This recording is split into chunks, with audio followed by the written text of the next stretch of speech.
ভাই, আপনাকে বলছি, কোনো দিন বাড়িতে না ফেরার চেয়েও দেরিতে ফিরে অনেক ভালো।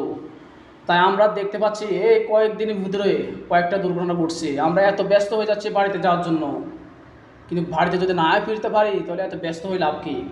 তাই আস্তে ধীরে ধীরে যে কোনো কাজ করেন, আস্তে করেন, চিন্তা ভাবনা করেন। আপনার ফ্যামিলি আছে, সব কিছুর জন্য আপনি যেটার জন্য বাড়িতে যাবেন ওটা যদি না করতে পারেন তাহলে কিসের জন্য এত ব্যস্ততা?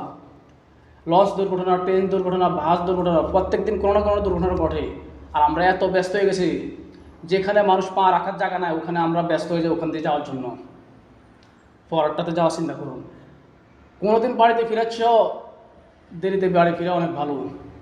আপনি চিন্তা করেন, আপনি ব্যস্ত হয়ে বাড়িতে যাওয়ার জন্য যদি এত ব্যস্ত হয়ে যান, যদি বাড়িতে না ফিরতে পারেন ওটার কোনো দাম নাই। দেরিতে হলেও যেন বাড়িতে ফিরতে পারেন ওই ব্যবস্থা করুন। আপনার জন্য আপনার পরিবার অপেক্ষা করে। তাই আপনি যেন সুস্থভাবে বাড়িতে ফিরতে পারেন সেই দোয়া করি। আল্লাহ আমাদের সমস্ত বিপদ থেকে রক্ষা করুক। আল্লাহ আমাদেরকে বোঝার তৌফিক দান করুক। ভিডিওটা ভালো লাগলে লাইক করুন, শেয়ার করবেন। ধন্যবাদ সবাইকে। আসসালামু আলাইকুম ওয়া রাহমাতুল্লাহ।